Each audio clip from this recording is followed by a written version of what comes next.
Hi, everybody. Welcome. We'll start in just a minute or so. We'll give people a few more seconds to join us. Hope everybody's having a great day. Nice to see some familiar faces in the crowd. I assume Sharon Armstrong is here to heckle. Yes. No hesitation there.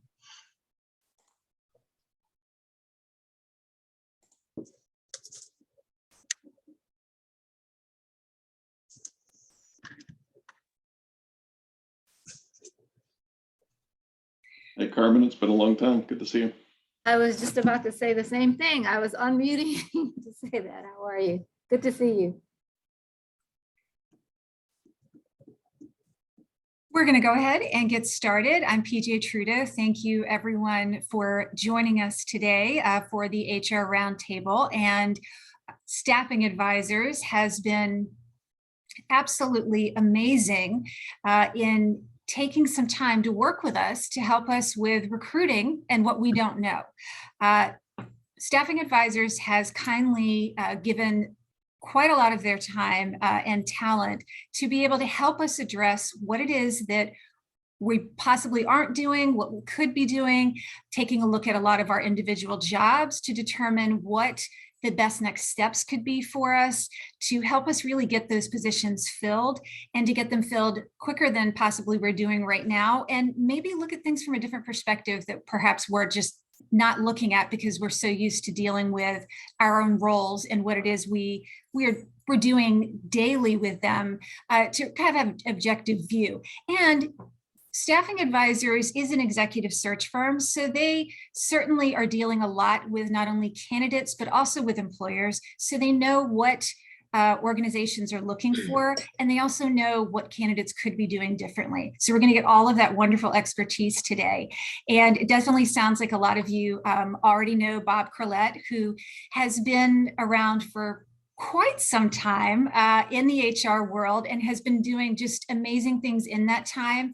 And Staffing Advisors, as I said, is an executive search firm that does work with the nonprofit and association community and really is going to have a lot of great tips for us to hopefully be able to take and apply immediately to our current openings that we have. So without further ado, Bob, let me turn it over to you. Thanks, PJ. Thanks to everybody who is joining today and joining later by recording. You submitted some really interesting questions to us before the presentation. And so as we huddled and kind of talked about what would be useful to you, eventually everybody on the team got drawn into this. So there's a whole bunch of us here on the presentation. And Brooke, maybe if you could start we're going to start with a few slides just to give you a sense of some covering the basic landscape of recruiting, and then we'll jump into more of a workshop format where we actually work through some of your questions, work through some of the things you submitted. We tried to get to as many as we could, but we plucked out things where there were some common themes that might be useful to more of you in your recruiting challenges. So can everyone see the slides? Actually, yeah.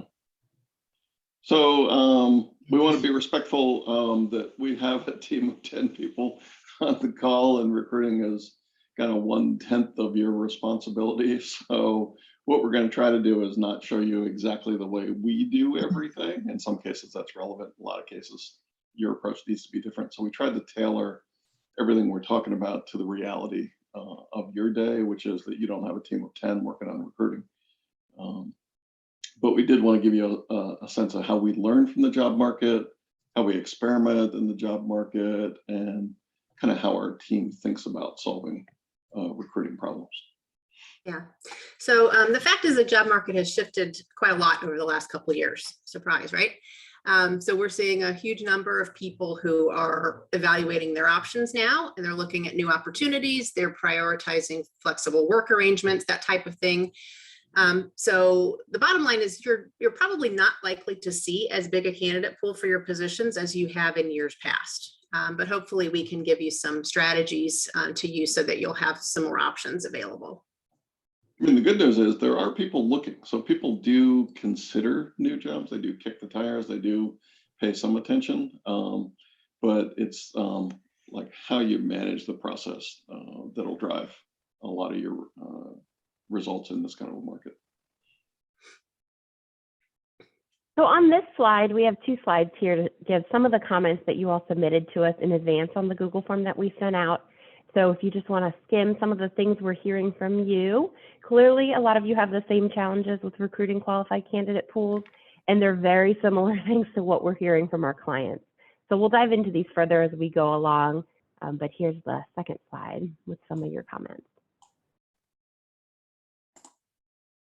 So that I want to draw your attention to that last comment that says I'm short-staffed at the moment, so I'm doing all the recruiting in addition to my regular job.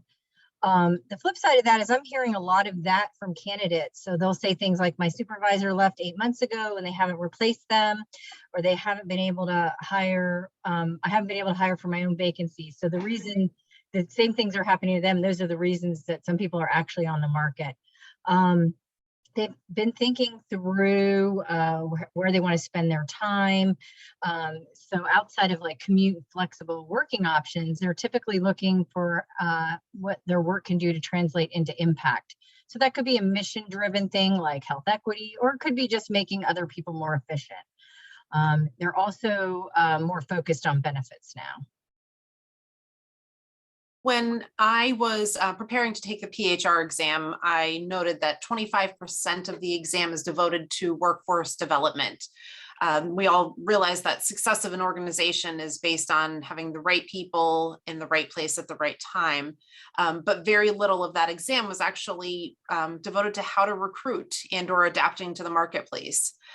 People are looking at new roles right now because the career growth that they thought might be available to them just isn't. A lot of organizations are holding off making any changes because there are so many external changes happening.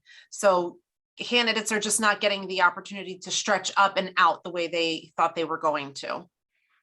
And I think to Karen's point, like we're hearing a lot of different questions around what does training look like, what kind of onboarding supports are going to be offered. I think candidates are really looking to move to an organization with a strong internal infrastructure around their career path. So here's our plan for this afternoon. We're going to spend the next 10 or 15 minutes kind of going through some general perspective that we hope will be applicable to a variety of types of jobs. Then we have some tailored suggestions for some of those specific examples you submitted to us. And then we'll open it up for a free-form Q&A. So here's the way we think about recruiting. It's a multiplayer game. Everything you're doing in recruiting is in competition with some other employer who probably wants to hire the exact same people. We have actually a slide on that later, just from the examples you submitted. But with a workload as heavy as you have, it's really easy to overlook that the only way to get what you want is to help the candidate get what they want. You're balancing so many internal stakeholders that, you know, it's easy to overlook what the candidate's perspective is. So everything you're doing in recruiting, and total rewards and work-life balance and culture, really, you can view it through the lens of the candidate asking themselves, why is your job the best job in town for me? So anytime you post a job, you're putting your brand out there, what you can offer. So you don't have to change policies. Like if you don't offer remote, you don't need to offer remote. But what you can do is highlight interesting things about the impact they will have, about benefits, and so forth. You know, you want to think through their lens, as Bob mentioned. So what would you want to know if you were the candidate applying for this job? What's important to you? Why would you want to work here? And then if you can if you can track your engagement, I know some people can click on links or see how many qualified applicants you get. And then from there, think about tweaking your advertising. We're actually going to get into some more detail on these particular areas. So when we look at advertising, we kind of look at it through a framework, a recruiting triage, if you will. So if you are getting good applicants, you probably have a decent job ad. If you're not getting good applicants, you might need to experiment with different titles. It's amazing that you can change a title and get a completely different candidate pool. You might need to adjust the language in your job ad, and you should definitely consider removing any barriers from applying. Writing samples, references, cover letters. Do they have to complete a lengthy application? There's a huge drop-off rate with that. And if you post salary and it's not at the market rate, then you might be having candidates who just simply don't apply, so you will actually never see them. Through the interview process, if you're getting people withdrawing, it could be you might need to reduce the number of interviews without reducing the rigor. You always want rigor. And then delays between rounds are killers. People go right off the market. So if you're trying to get people scheduled, they could be interviewing elsewhere. I always assume if somebody is talking to me, then they are on the market, even if they weren't considering being on the market before. Okay, so some of you had questions about where to post jobs. Over the years, we've used just about every platform out there, from Craigslist and Career Builder to Google and Indeed. So my job, I look at our advertising engagement on a weekly basis, and then I run metrics on how our jobs are performing. So we can see how many views we're getting, how many people clicked on our ad, how many people ended up applying, all that type of thing. So we have a pretty good idea of what's working. Over the past year or so, we've found that LinkedIn and Indeed have been giving us the most and usually the best quality candidates for most of the types of jobs we're recruiting for. Historically, we found that Indeed was the highest performing job board, but that seems to be shifting a bit lately. So some flexibility around that might be helpful. And you may find that you need to consider a variety of sources, and that some job boards are going to be better for certain types of positions, of course. Another thing, we've tried posting to various niche job board sites. And the hope there is always that we're going to get better visibility to a specific skill set of people. But we've actually not ever really had great success with that. Our return is usually pretty low. We don't get a lot of response. So what we found is that it's not necessarily the right way to go, is being very specific. And we almost always decide to use our advertising dollars on the broader job boards. So Eileen mentioned experimenting with title. So the first thing that's helpful to think about with this is that it's okay to post a title that's different than your internal title. We do that all the time. You can call someone whatever you want internally, but you really want to find a go-to-market title that the candidates are going to easily find when they're doing their searching, and that is also something that is going to resonate with them, so they can see themselves, excuse me, having that title. So your job posting is really like a marketing campaign. You want to get it in front of as many of the right people as possible. So sometimes throughout a search, we may try 3 or 4 different titles just to try to reach different segments of the market.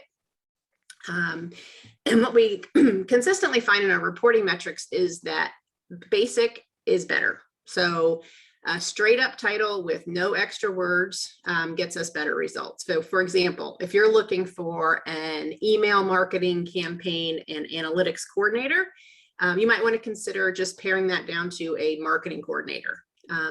To try to think about what the title with the most qualified candidates are going to be using in their job search. So when they're actually searching for a marketing coordinator on Indeed, the job titles, the positions with that job title are going to surface first in their search results because it's a closer match to what they initially typed in. So using more words in the title usually means that your job is going to get buried on the second, third, fourth page of that candidate search results, and they may never even see it.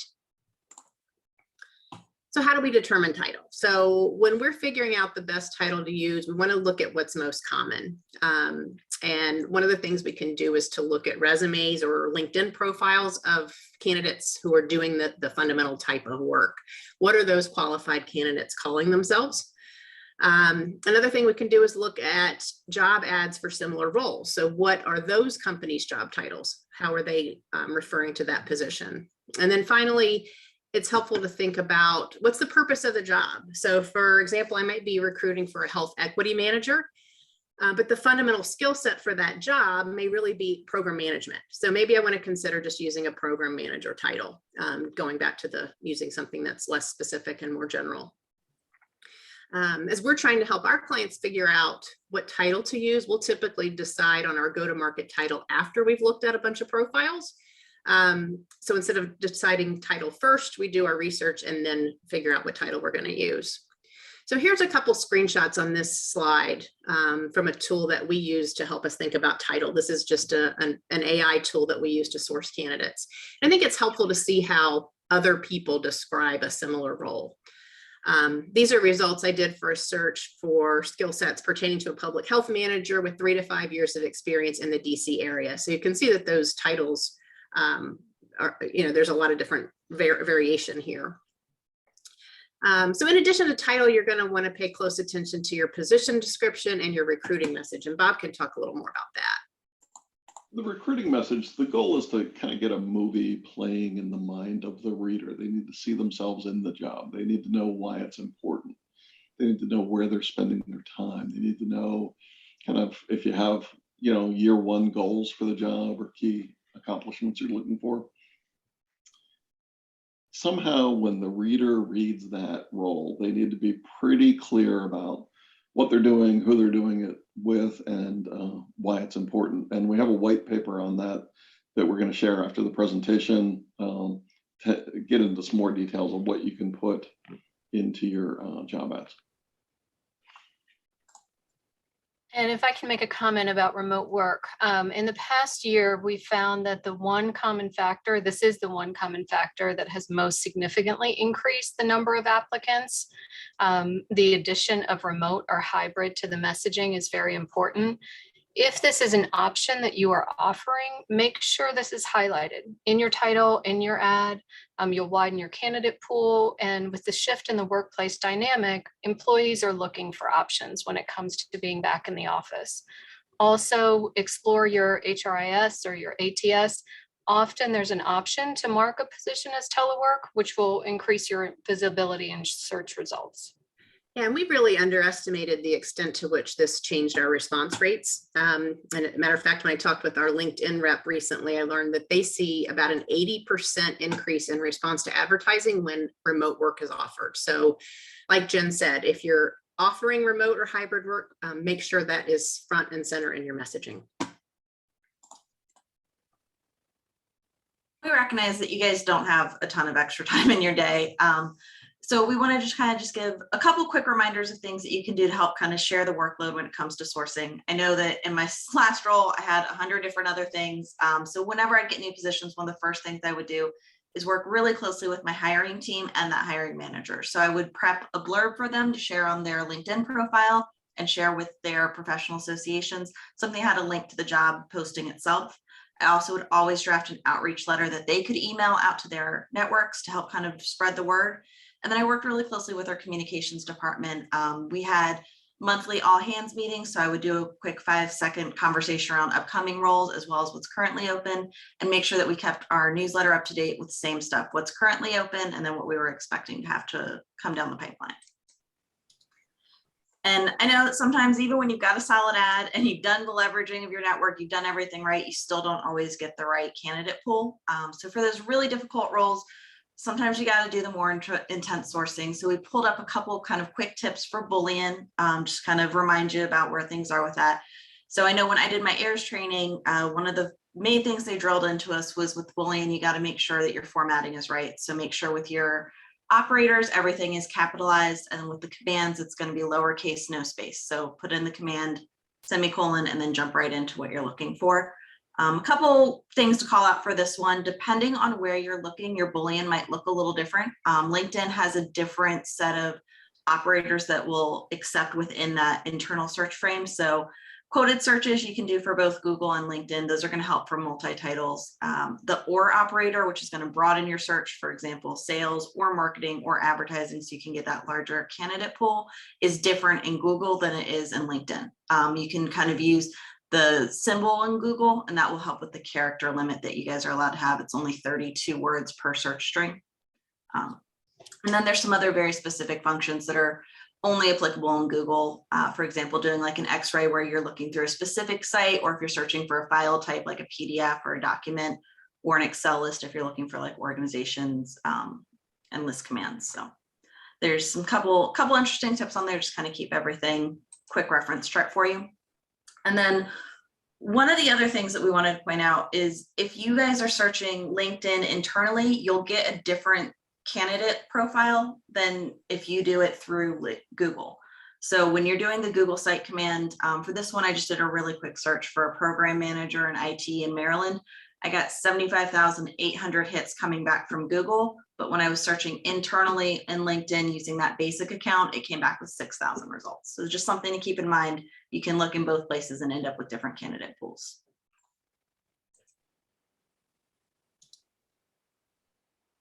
So we thought this concludes our general observations and overview, and we thought we'd pause here to see if there are any questions before we go through some of the specific examples that you submitted. So feel free to send a chat or speak up, raise your hand, holler out.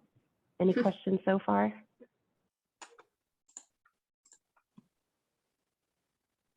If not, we've got, I guess, 10 or 12 examples to go through. So we have a question. Do you recommend listing salaries? So Carmen, we wrestle with that every day. Some of our clients want to do it, some don't. Some ask us, would it make sense for a certain job? If you post a salary range, you won't typically see people who want to earn above it. I know some of you in your comments said, even though I did post a salary range, some candidates submitted, who were 50,000 over the range. By and large, we see that when you post a range, you're going to get people inside that range. And if you have a fixed salary and you can't move it, the range is fine. If it's a new role or something you're still figuring out, if you're not dead sure what the salary is going to be, if you're not really confident that the hiring manager knew what the range should be and they suggested a range, my preference is leaning away from posting, and probably half of my team thinks we should post. So I think there's no consensus answer to that.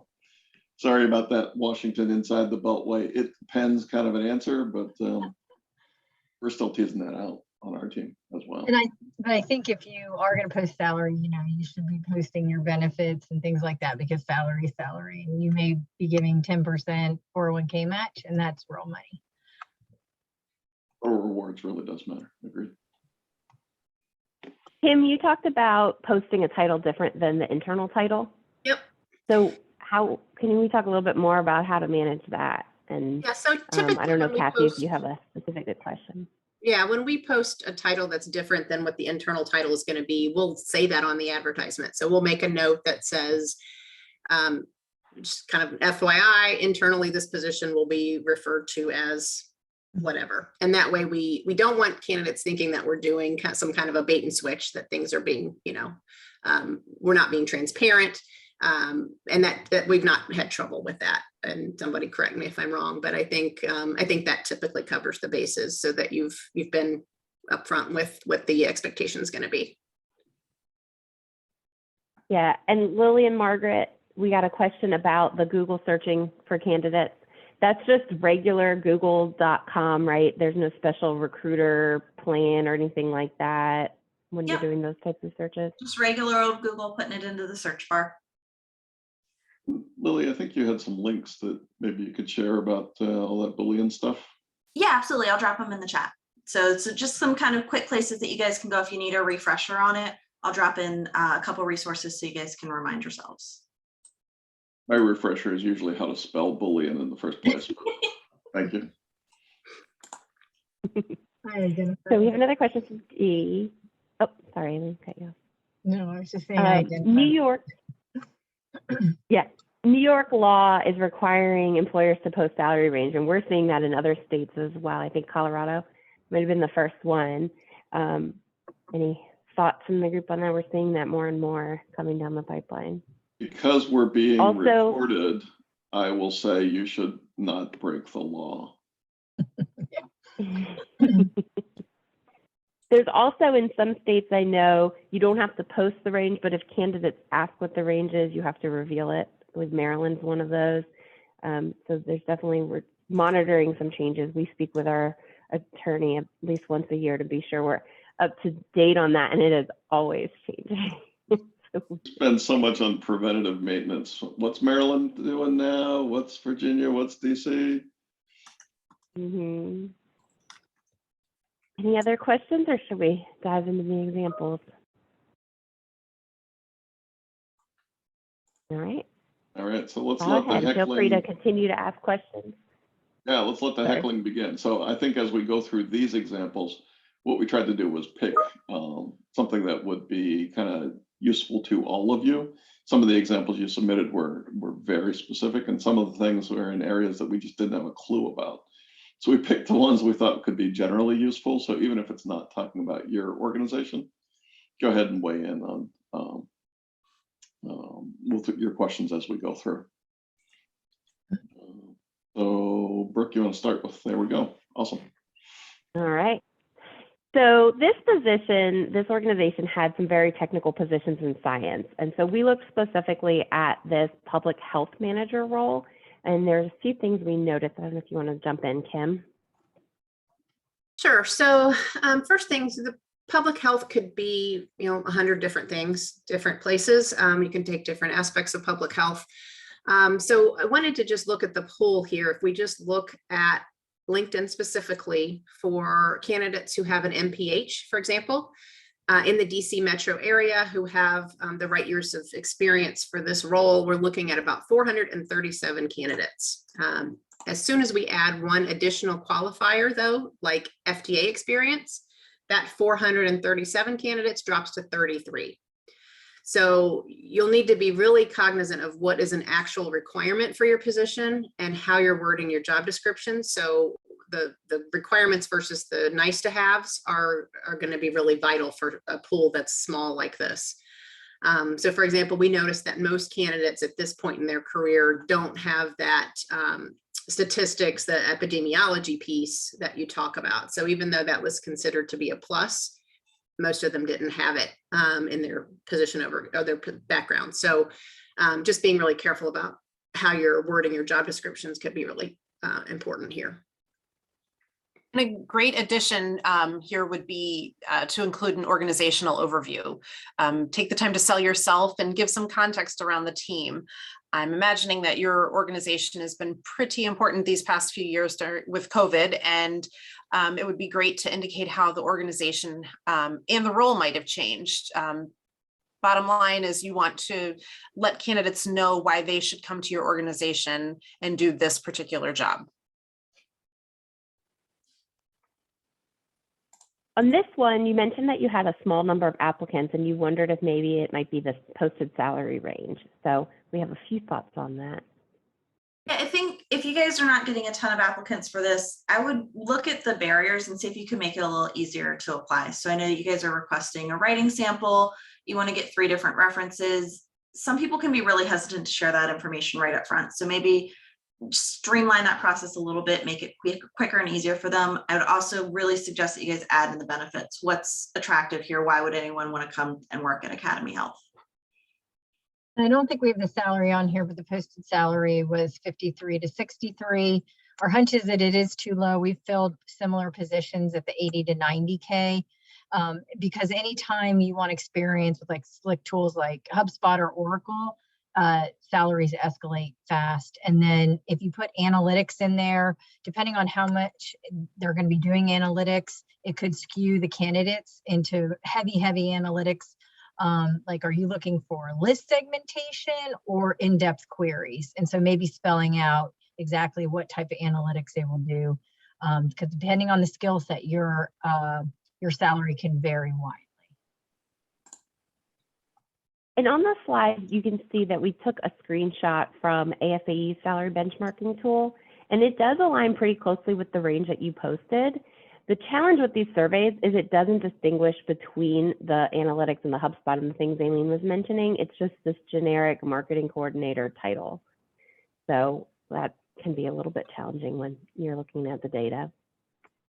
And I'm going to pause here again for a second to see if anyone has any questions or feedback on those so far, or if we should just keep kind of trucking through the examples we have. All right, next one. So this one, you mentioned that you had the lack of the right candidate, and you're curious why there's low response rates despite posting multiple places. Kim, thoughts? Yeah, so we've recruited for positions like this in the past, and this one can be kind of tricky with title in particular. So, again, trying to match, what are the client or candidates calling themselves? So the first place I would look is to see is what are the titles of any qualified candidates you did have? Anybody who has applied that was good, what did they call themselves? Again, we talk to ad reps all the time, and their consistent message is that people need to identify with the title to see themselves doing the work, and they have to be able to find the job when they're searching. So for this ad, the title, technical program specialist, might be leading you into candidates with more technical backgrounds.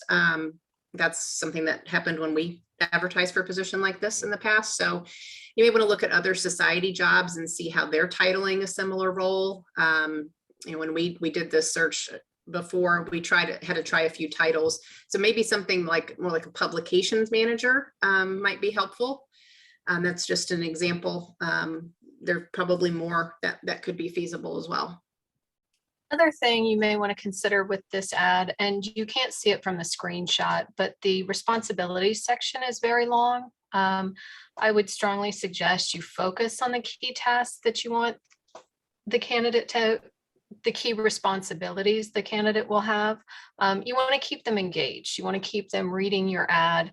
Often they're skimming, and in this case, more just may be too much. Since this is such a specific role, you might have to do some basic searches for direct recruiting. So I did a search there, a Google search, as well as a basic LinkedIn search. Don't forget to use the drop-down menus in LinkedIn. You can fiddle with the title. You can change up the company using basic, association or society. Switch the keywords around in both places and you'll get different results. Another good tip here is to think about the way people talk about the work. In this case, you often hear the terminology call for abstracts or call for papers. So if you use call for in quotes and add abstracts and papers, you can get some, you'll pull down specific candidates who are doing that work. The other way I looked at this was to just search among nonprofits and using the same call for abstracts or papers and a little bit of a contact keyword. And that gave me some organizations with some contact people who were doing that work. So in this case, you're kind of developing a specific list of candidates to contact.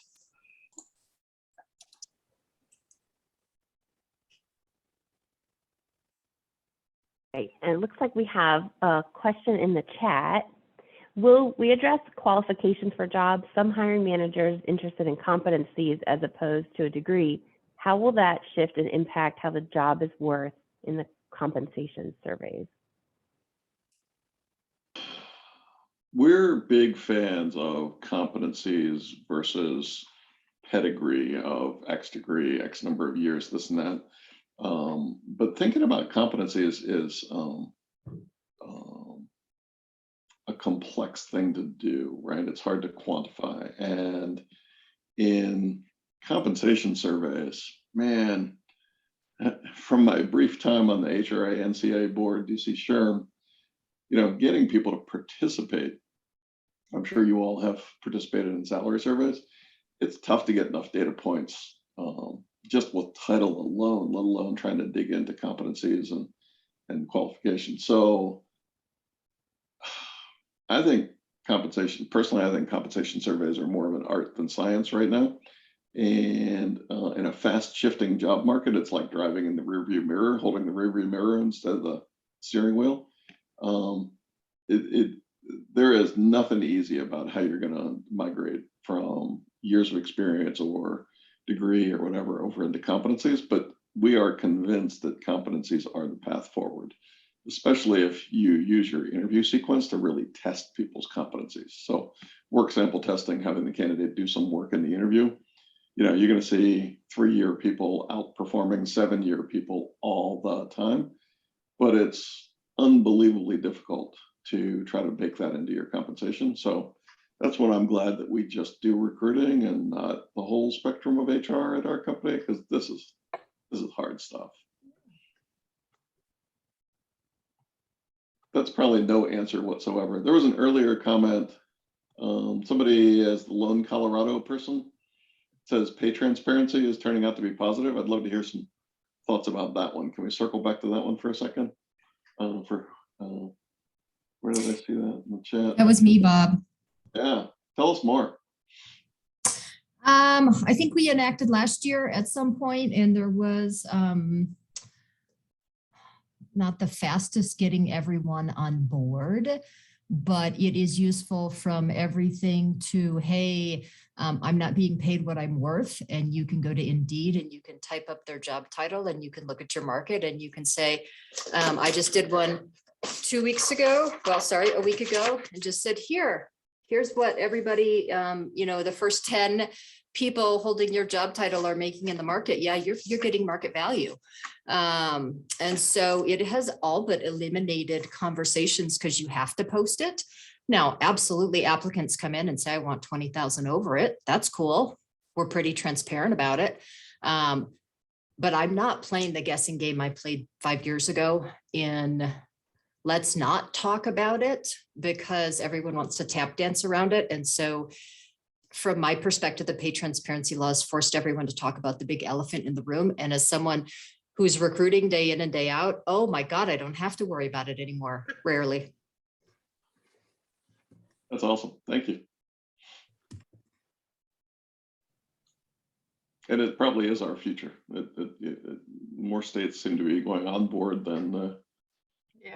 Yeah, that seems to be the direction. I would agree. What else do we have for questions, or should we just keep hammering through the examples? I think we should keep going. PJ, can we answer yours after a couple more examples? All right, let's go. Right. So here the comment was small number of qualified candidates. We don't show the ads here, but they are very well done. You talk about mission, what the person will own. You highlight generous retirement benefits. We can tell that you put a lot of thought into these position overviews, and candidates notice that as well. The other thing that we noticed is there's a careers page here with a lot of good information about the organization that candidates ask these type of questions all the time. Margaret's going to talk a little bit more about this candidate pool specifically. So looking at these education roles, you will probably need to go after passive candidates because this is a very niche market. The CME and online learning is a really small pool and it's a valuable skill. You can start out trying some Boolean searches. You should always start out easiest way possible. And I've listed a couple here, one in Google and one in LinkedIn, just the basic LinkedIn, to start trying to build up a list of potential candidates. But for these very specific niche roles, we often find we need to complete a community map to build it. And so I mapped the ACCME accredited organizations in the DC area, and there are 110, and that includes hospitals, societies, private organizations, just the whole gamut. Of that 110, only 85 of them have 10 or more CME activities a year. So, and you can imagine in each of those organizations, 1 to 3 people may be doing that work. So for this role, I would recommend that you build a community map of organizations and then look at the staff lists of those that are most aligned. You'd have to look at them one by one, and because the ads just don't work for a pool this small.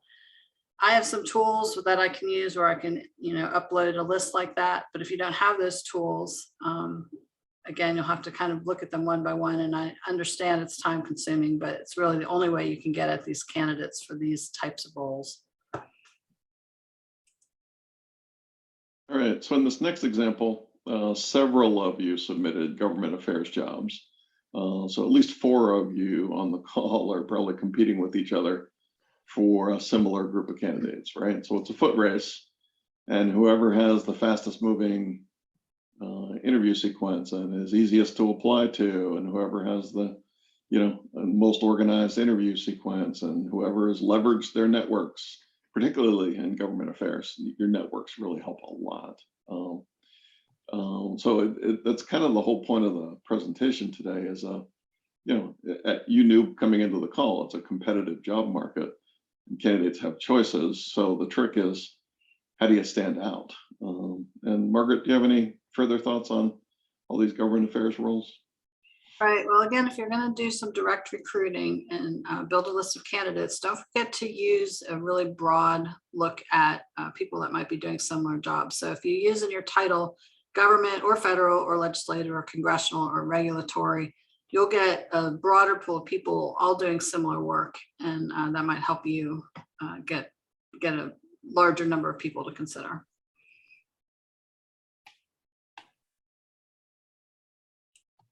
Okay, on to the next one, Brooke. Yep, sorry. Switching slides here.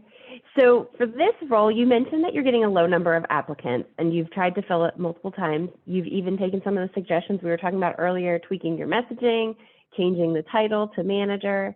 Any other observations you had, Kim? Yeah, so for this one, I think we want to just look at the messaging. And first of all, as Margaret was talking about, there could be several applicable job titles for this role. So that's one thing, is just to look at the title, maybe try a different posting with a different title to see if that draws in a different pool of people. And messaging on this one, we noticed that there aren't benefits listed. So that could be an easy thing to add to attract attention. All of the job board reps I've talked to have statistics that show that candidates are significantly more likely to apply to jobs that have benefits listed in the advertisement. And that's becoming even more true in this competitive market. If you don't have it listed, they are left guessing, and that's not helpful. Finally, you're telling your story. What's, more about the mission would be helpful here. So your mission is important, and we would emphasize that. Tell your story. If this is one in particular that everybody can relate to, as it personally touches millions of families. So when we've conducted searches for organizations with similar types of missions in the past, we find that people have that kind of personal connection to those types of causes, and they'll reach out in higher numbers. And then finally, it's that whole, what sets it apart, what's in it for me, what makes this position more attractive than other jobs like it. So just thinking about the position from the candidate's perspective, again, making sure that you're including all that information that's important to them. That's really helpful.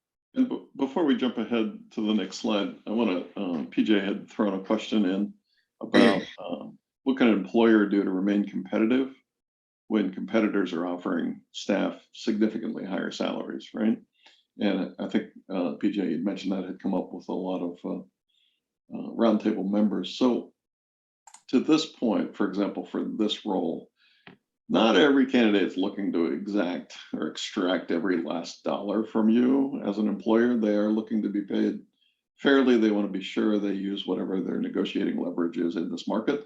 But it doesn't mean they're always going to the job that pays the most, because jobs, it's a package deal, right? It's not just benefits, not just comp, right? But it's also mission. And so playing the mission in your ads really does make a difference when you're in competition with another employer who's paying more, right? The intrinsic satisfaction of the job, what you get to do, why it's important.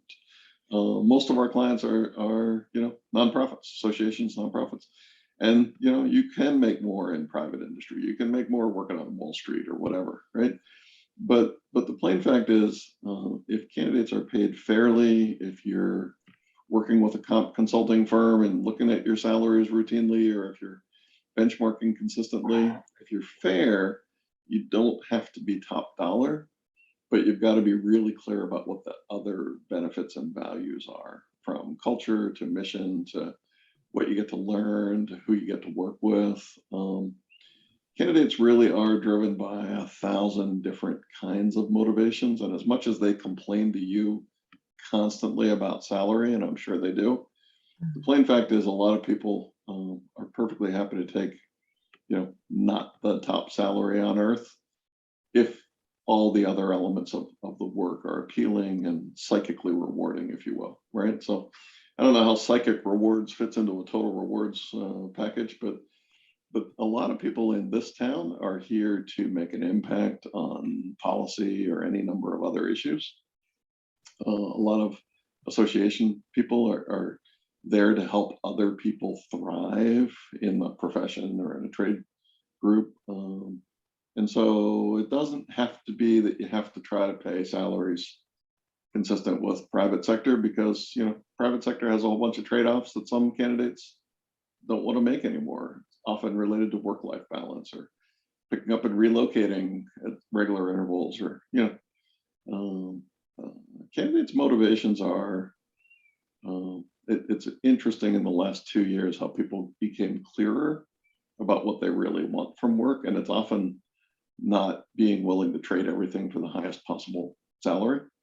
Even though when they walk into your office to complain, it probably sounds that way to your ear as an HR pro. So, should we dwell on that one or hammer through some more examples and then I'll open it up? Anybody have comments about salary, or should we plow ahead? I'm hearing plow ahead. All right. All right. All right. So the next one, at Easter Stills, I know you submitted a few roles that you had mentioned you had some low number of applications.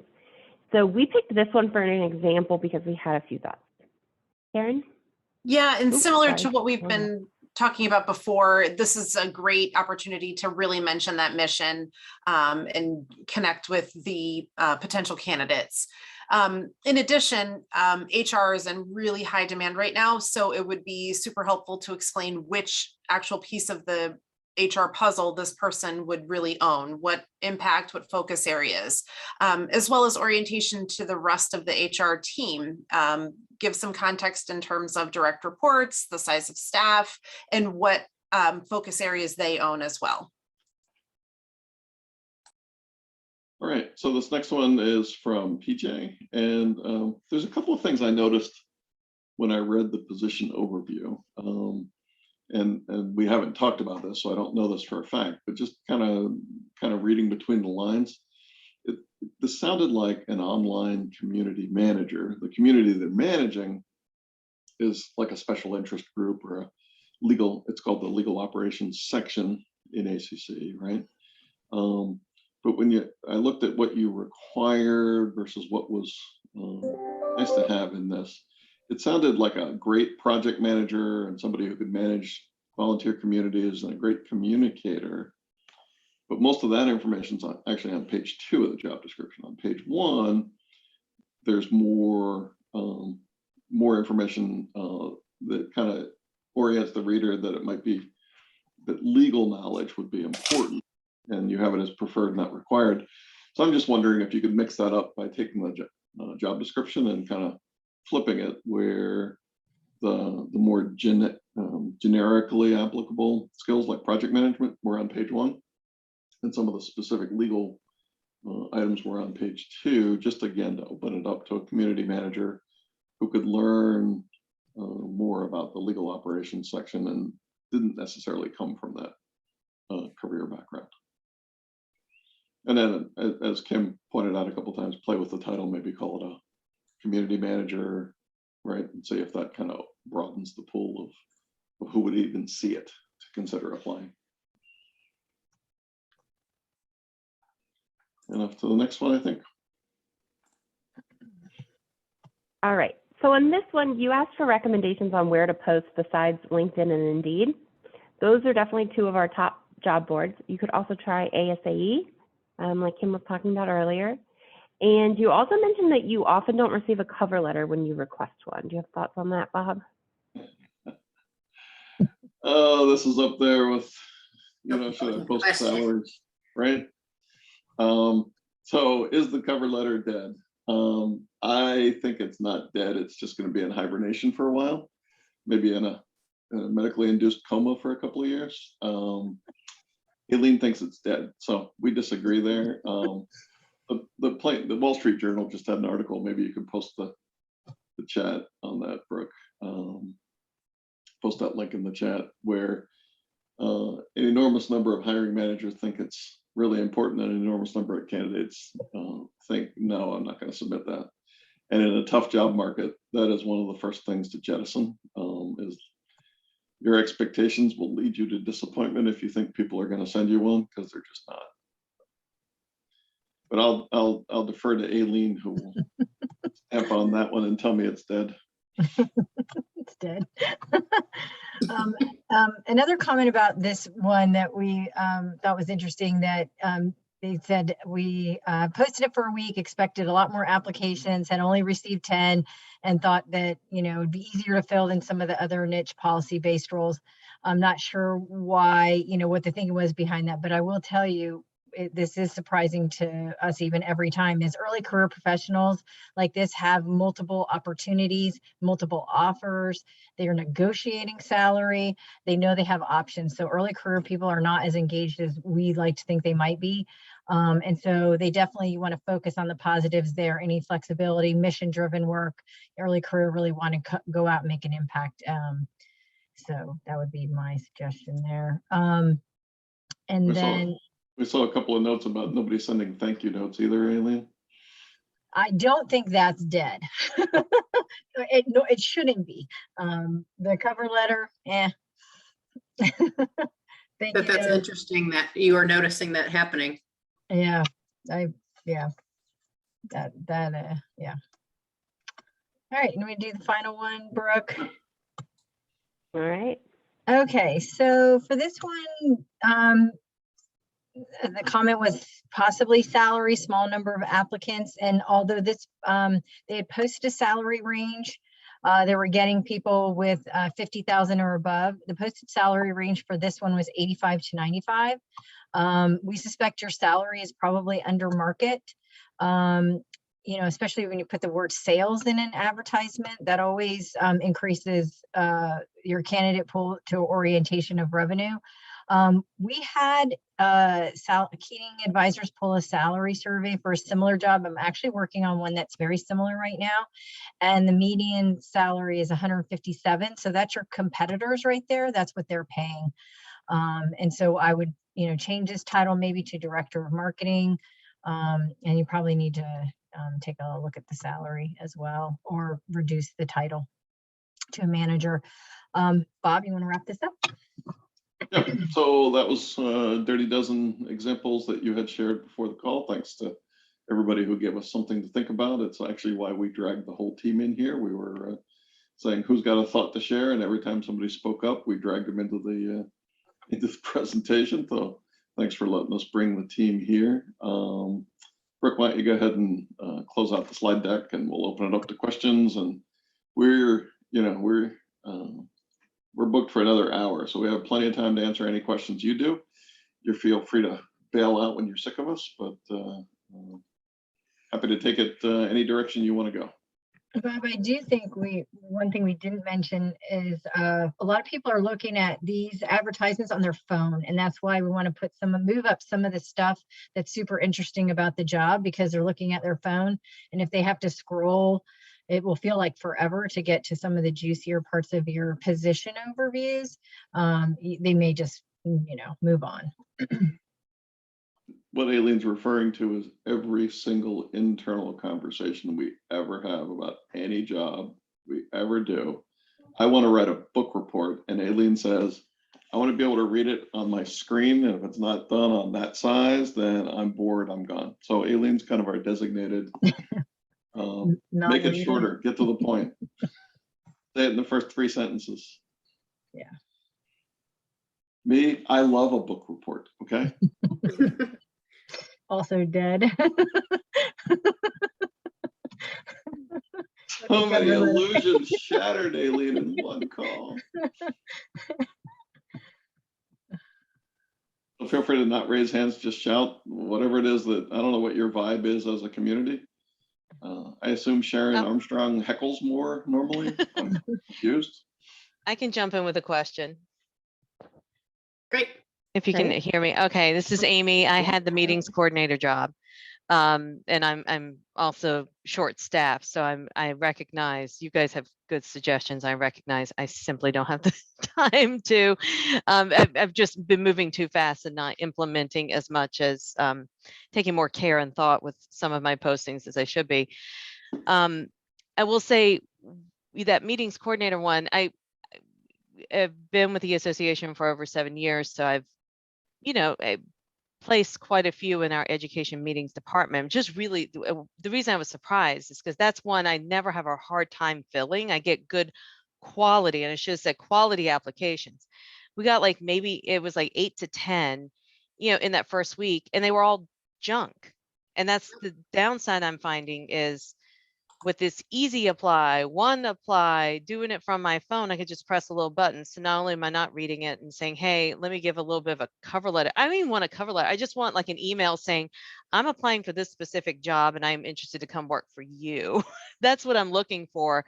Not, I'm a janitor and I want to apply for your executive assistant position. Like that's, and how do you weed through the junk that people send over? Like, is there any way to sort of, I mean, I have screener questions put up, but that doesn't seem to help either. Just like your thoughts on that. But I'm just finding that the easy apply, click a button from my phone, sends a lot of junk I have to weed through later. I'll take a stab at this, and then Kim, I'm sure you'll have a more thoughtful response. So back when the world was young and I got into recruiting, right, I was hoping to find a way to send a message that gave me more good people and fewer bad people. I've never been able to find that ever. Right? Maybe I'm just a loser, total fail here, but all we've ever been able to do is try to get a few more good ones. But Kim, you see the numbers closer than I do of ratio of good to bad, of worth. Close to the requirements or not is probably the kinder way to say it. And are you seeing any trends there lately? Yeah, so I mean, and this is a good example. These coordinator level positions or the more early career jobs, we had kind of the same thing. For example, marketing coordinator used to get us buried in resumes that I would have to sift through. And now it's just not happening. It's just that level of career candidate is not applying in mass anymore. And I do think that, we had some insight with some folks on our team who have family members at that age group. And they're giving a lot of good feedback about how, what they're looking for and what's valuable to them and employers. The benefits are key.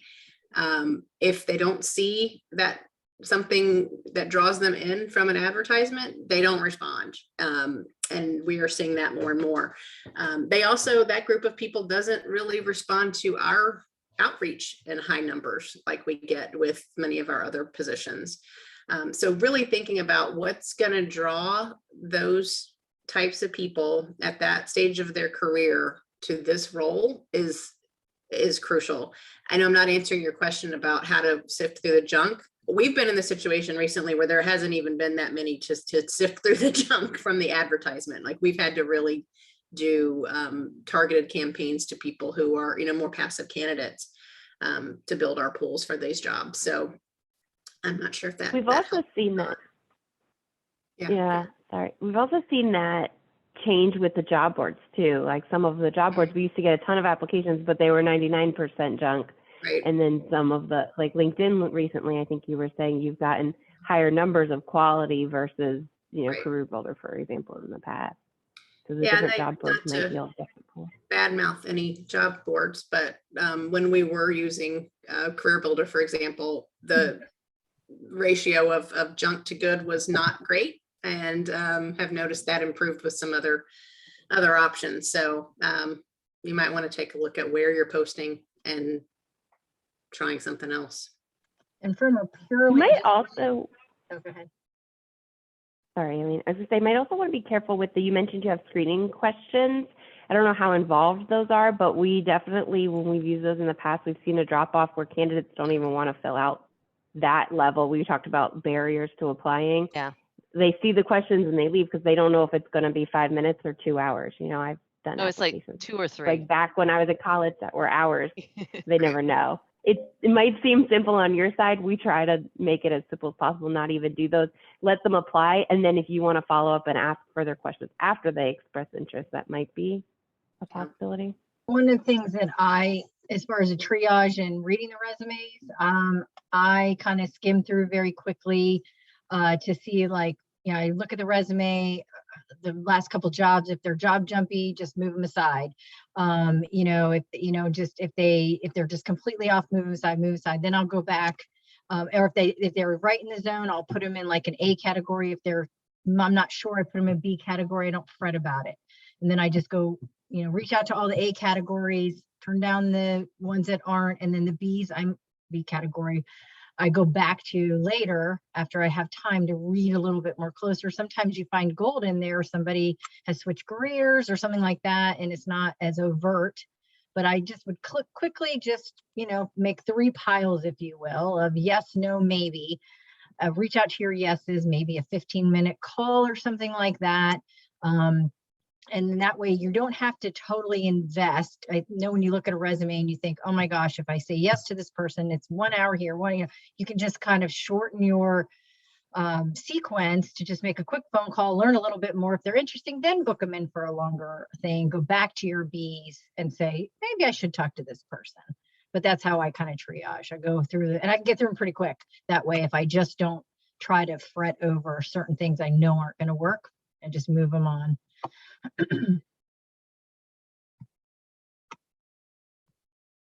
Okay, anything else about that? Any other questions? Does that help, Amy? This is all helpful. Thank you. All right, so Kirsten, you have a question about finding less than tech savvy applicants. I'm not sure I quite understand your question there. Yeah, people who don't have a LinkedIn profile. People that don't have a LinkedIn profile. For example, I hire engineers.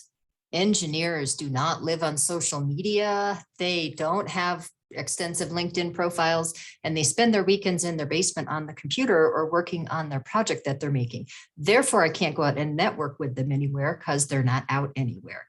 So I guess I would love this group's insight on where you find those people that aren't living in the traditional recruiting channels, LinkedIn, and or, I can go out and find a sales and marketing person. I know where they hang out, but those individuals who lead more introspective lives outside a computer. Margaret, you want to take a stab at that?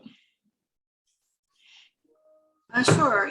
For engineers specifically, I do have a tool that is really was really designed originally for that type of a field, and it's only $49 a month, which I think is kind of a bargain. I could drop it in the chat. It's called Socialist, and it's very specific. The only downside to it is it's not great at narrowing down location. Sometimes the location field kind of got lost, but other than that, that's a great tool. For other jobs like that, gosh, I don't know. You just have to keep plugging away with keywords and stuff. It's really tough. Conference lists can help if you can find a relevant conference and then find attendees. I guess jump in with you, Margaret. No, Margaret, I was going to say, so when I did the social sourcing stuff with AIRS too, exactly what you said, like look at Instagram and Twitter and things like that for, the big events that people are going to be at, work backwards from there. See if you can get a conference list. It's sometimes really helpful if you go into like Facebook chat groups, things that are specific around more community or, college boards or things like that. Like people who don't have the online profiles might still have some type of social media engagement. You can kind of find them through like weird back channels of, hey, if you see that, you got a ton of people that love to play this game or whatever it may be, you can kind of work backwards in a weird detective way. But lots of conference lists and, hashtags for whatever the conferences are following, you can put those in and then search back for people who have posted to that hashtag and then reach out to them that way as well. And Carmen has posted something. She wanted to understand what I meant by job jumpy. That is so variable. There isn't an answer to that. Early career, people do change jobs. If there's a pattern of, they're constantly leaving every 12 to 18 months and they're later in their career, there might be an issue there, unless they're talking about they go in, this happens a lot in HR and finance, where they go in, they get everything on track, and then they move on. They're builders, not maintainers. So you have to really sometimes read between the lines, and it's not a strict rule. It just depends on the type of work they're doing. You'll see IT people will move around a lot because of the opportunities are different, and things like that. So there's some patterns you can pick up of, oh, this person just leaves their job every year, and you might just pick the phone and have, like, again, a 15-minute conversation. And if they are telling you they're always looking for a job, then if you hire them, they're going to be always looking for a job, even with you. If it's early career, expected. If they're a builder, expected. Builders don't stay to maintain. So to not answer your question, it really, and there's also personal preference. I've heard people say, oh, they job jump and they only move jobs every 4 years. I don't think that's job jumping. So it might depend on how you view it. And there's good reasons to leave jobs. So people leave jobs for good reasons. So if somebody has a stint here and there that looks short, they probably made a bad decision and took the wrong job. We all do. We've all done that. So go ahead, Brooke, sorry. There's a couple questions about, no, I'm sorry to cut you off. There's a couple questions about specific job boards. So what's our experience, and Jen, I don't know if you want to get ready, because I know you run the data on this for us. Our experience with Idealist. So we have not had great results from Idealist. Years ago, like say, I just actually quickly glanced at my tracking sheet, say 2016 to 2018, if we posted a job, maybe we'd get, 40, 50 resumes.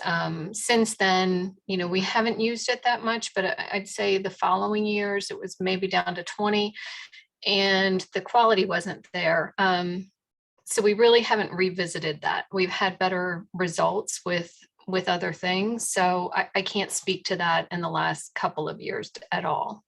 It used to be awesome with a signal to noise ratio that was like a lot of good people for not a lot of extraneous.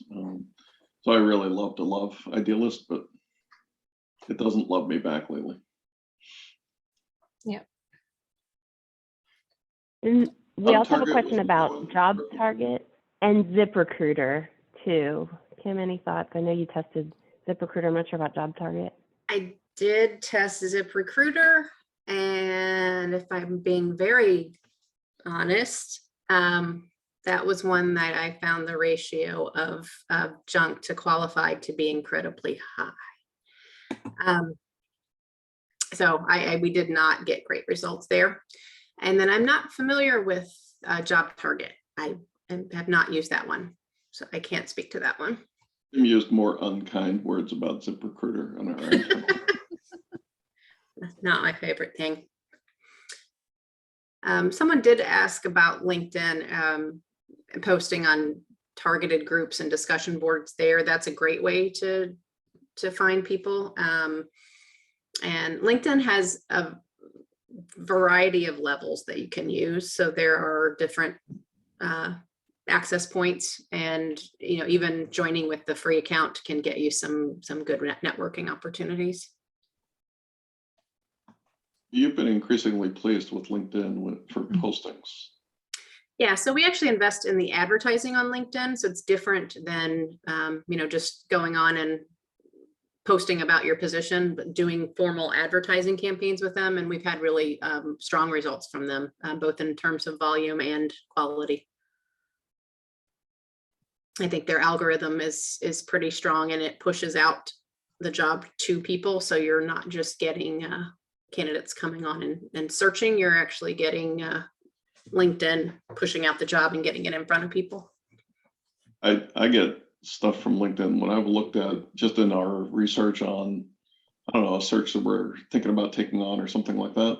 And I look at anything, LinkedIn finds me and spams me and sends me jobs. And you probably all have that same experience. And that's awesome if they're getting our jobs in front of other people. When I get it, it's spam. But when they send our searches to someone else, it's awesome algorithm. Yep. Margaret just posted the link to that social list site that we had referenced for the tech people. It's in the chat. Stephanie, it looks like they offered we to allow you to send them a lot of money. Is that, tell me more about that? Yeah, my teammate called, it seems like once a year she calls and comes back with like a double digit, 14,000, 15,000. So when I listen to people say they're successful, Right.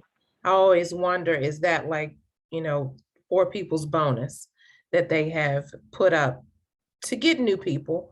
But I just don't understand. It seems like it's, like, how do people afford it? Yeah, Kim, how do you afford it? Well, fortunately, Bob is happy to invest in those sources for us.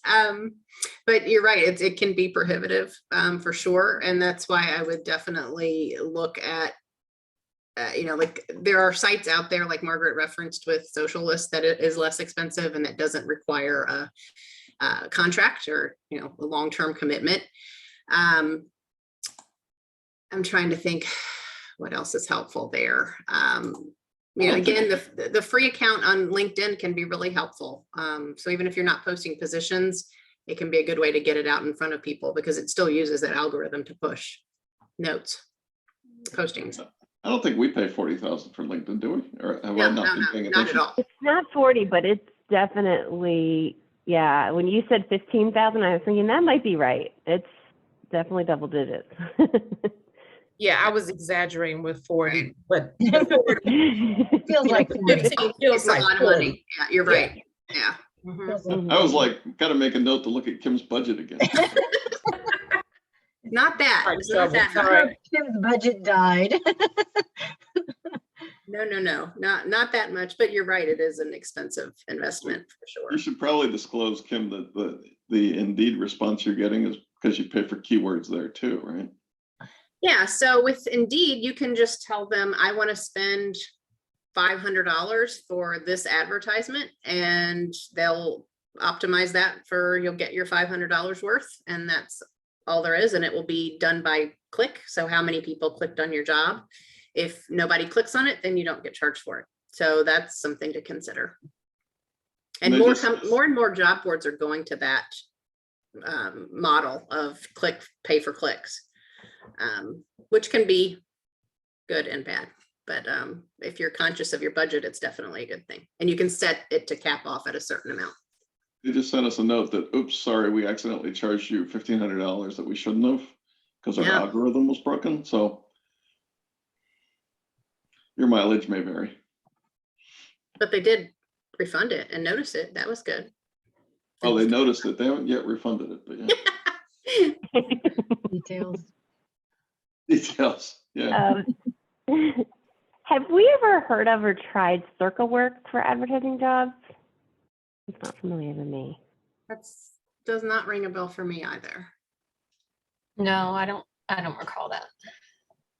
Yeah. Margaret, what are your tricks for accountants and bookkeepers? I see a note in there. Nothing? Well, I kind of already answered it in the chat. I don't really have any specific. That is one that we struggle with. That is a really tough group to source because even if they have a profile somewhere, they don't have any details on it. So I keep hammering away at title, or if I can find, I do use, like, I'll say accountant or accounting or bookkeeper, like, using all the different ways that you can get at it. And just keep, maybe looking for people who majored in accounting. But yeah, that's one that I find I just have to keep running up the numbers, going back to it. Haven't really found, obviously CPA or other certifications that would be with accounting. You could also try tools, like you could look for QuickBooks or, things like that, mix in words like that. And yeah, tough one. I haven't quite cracked that one myself. We used to be able to reach out to 150 passive candidates not looking, right, beyond the advertising. We used to be able to reach out to about 150 people and build a pretty decent sized candidate pool. And Kim, what are your numbers lately for size of outreach? least 250 most of the time, and sometimes we've gotten up to 500. So there's definitely more competition for people, and we're having to reach out to way more people than we did before for almost every kind of search. Sorry to rain on your collective parade with that, but you know, candidates just have so many good choices that they can kick the tires on whatever they choose to, and doesn't look like that's going to change anytime in the next 6, 9 months, 12 months. Just don't see anything on the horizon that's changing that. Do we have any suggestions for finding posting for international development professionals?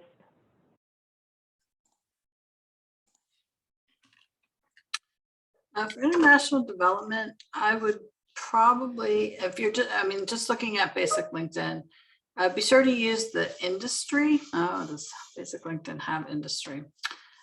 Not actually sure if basic LinkedIn lets you select industry. If it does, you know, international affairs or international development will get you a long way. If not, if you just use the keywords international and global, those types of words, that will really get you pointed to the right people. There's a question from Carmen on diversity recruiting. I want to expand on that a little bit beyond just diversity recruiting sites into more diversity recruiting strategies. Kim and Margaret, can you walk through that and any tricks you learned from the course you took? And Yeah, so Margaret and I are both certified diversity sourcing professionals. And what's interesting about the postings in the terms of the diversity recruiting sites, it doesn't seem that, I mean, that kind of falls under the category of the niche job boards. People aren't going there to look for their positions. They're looking for positions on the bigger sites. So, you know, Indeed or Google, they'll get scooped into those results. So in terms of posting there, it's not, it doesn't seem to be kind of the best way to go. Margaret is fantastic at sourcing individuals for positions and using tools. You know, we look through LinkedIn for different groups that people may be a part of. So if you're looking for a CFO, for example, you might want to look at the National Association for or Black accountants, or Latinos in finance or something like that, to see kind of, to get in front of that kind of group of folks. That helps a lot. We also have tools that help us with sourcing individuals from diverse backgrounds. I'm trying to think if there's anything, Margaret, help me if there's anything I'm missing that's really obvious. But it's something that most of our clients are really, it's important to them, and it's something that we have incorporated into our recruiting, but we find that it's more of a passive sourcing rather than post and hoping that they find us. We have to go find them. I would agree with that completely. You know, I see a lot of different career paths when I'm sourcing for diversity candidates, and so you really have to think broadly and creatively, and not just look for the person that was first a marketing assistant and then a marketing coordinator and then a marketing, like there's just some different paths and stuff. So you really have to be active on it. And I'd say don't underestimate just using a Boolean search of, Black or African-American or Hispanic or Latinx or Latina. And that just pulls up anyone who was ever in a club or founded something to, tutoring program, or it really just, it really opens it up. So the most important thing, we've been looking really carefully at competency-based recruiting framework since we started recruiting, and all the different paths people take to competency. Not all smart people went to Harvard. Not everybody went to Harvard is smart, right? So when you break away from the pedigree type stuff in recruiting, when you break away from, oh, you worked for a company I've heard of, some people just weren't afforded those opportunities, right, in their careers, and they forged a path that's, a different path to competency. But ultimately, if in the job you figured out the 4 or 5 things, 6 things maybe really matter in the job, you can consider people drawn from a much different career background and it really helps expand the candidate pool. We've got, I don't know how many AI tools, Kim, that you use to go find candidates, and they have, you know, these diversity filters that maybe they help some. Maybe you talk about that, Kim, of what some of the sourcing tools and. Yeah, they're helpful to a degree, but the way that they are set up to get at people is very limiting just by design. But frankly, there's not a lot of other great ways to do it other than kind of just going in and getting in with different groups and looking at people who may have, like Bob said, come to competency through different ways. So you know, the AI tools can be really helpful to some degree, but they certainly don't find everybody. And we have to supplement that quite a lot. I see a question about Glassdoor posting there. I think Glassdoor and Indeed have a partnership currently, if I'm not mistaken. So if you're posting on Indeed, I don't know that it's necessary to post to Glassdoor and vice versa. But Bob, you can probably talk about the posting to Glassdoor. I'm not sure that we've done that before. Correct me if I'm wrong, Jen. We haven't done it. Yeah, it's been a while since we tested that one. Last time we did it, I think we found it to be more useful for technical positions, IT jobs, and those sorts of things. Not as much for some of the other types of positions that we do.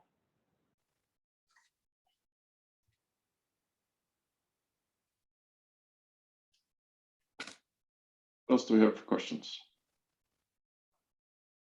I think I'm looking if I missed anything. And you owe us a link on the certified diversity recruiting. I'm looking it up right now.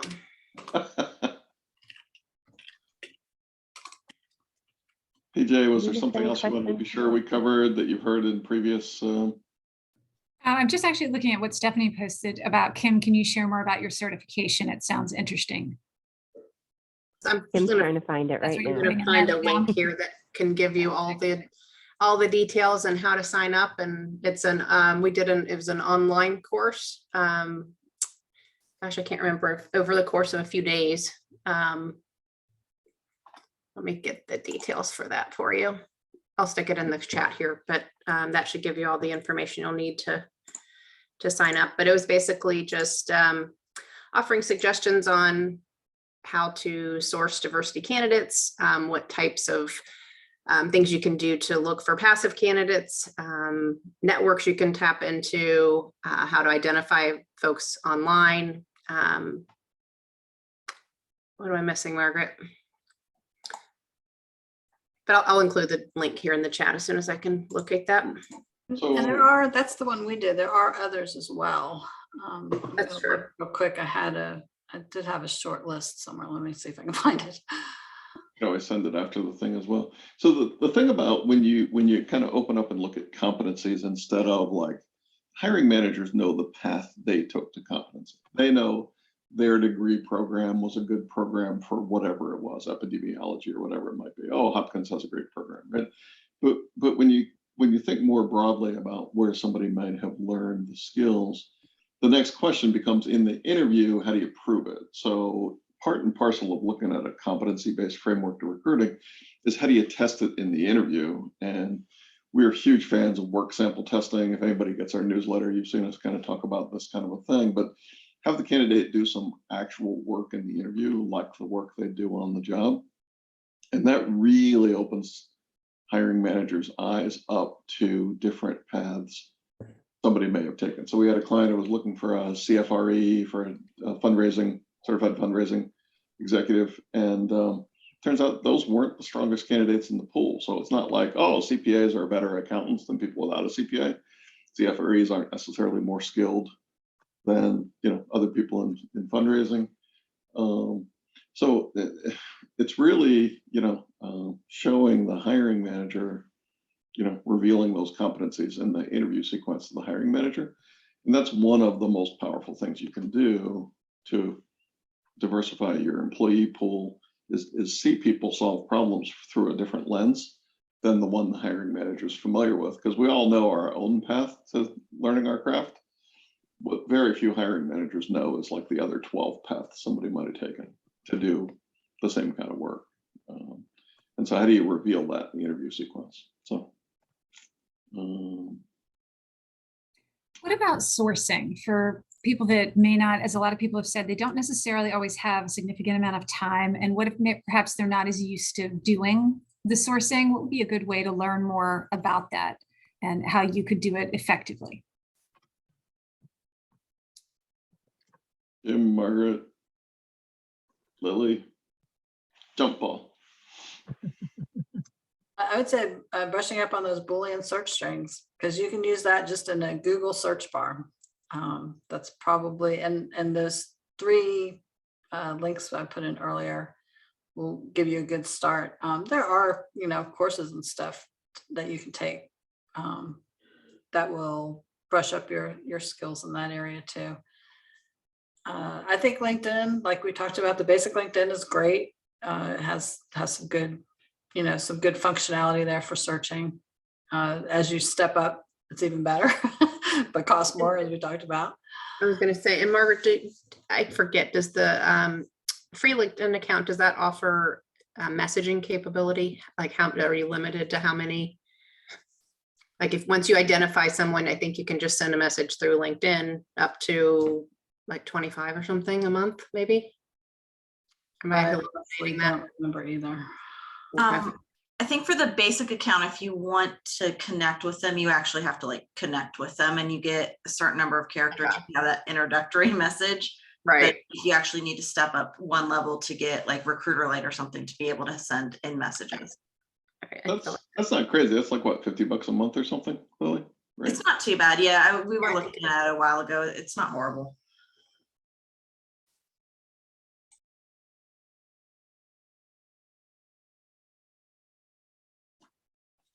We exhausted you? Are you out of questions?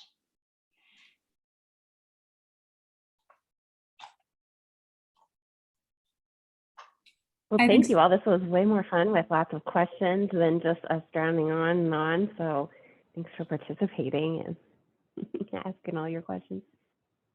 We absolutely appreciate all of your time and input and just all these great resources, which I will make sure to put in the summary to send out to everyone. And we'll also make sure that the recording is available. I just want to thank all of you so much for your time and effort and everything that you've just been so willing to share with us, as I think everybody is struggling with this, and it doesn't seem to make a difference what industry you're in, unfortunately, and just some are worse than others. But also, if you guys can share with me, Carmen just asked for the link to the newsletter. I can make sure to add that as well. Yes, I will get that. I will freely admit our last monthly newsletter went out in August because we've been kind of busy with this job market. I promise our monthly newsletter will be more than annual. I don't promise monthly, but more often going forward. That's great. Thank you again so much, everybody. Thank you, everybody else, for joining, and hope everybody has a great rest of your day. Thanks so much. Thank you. Thank you. Jay. Thank you, everybody. Bye. Good to see Thank you. everyone.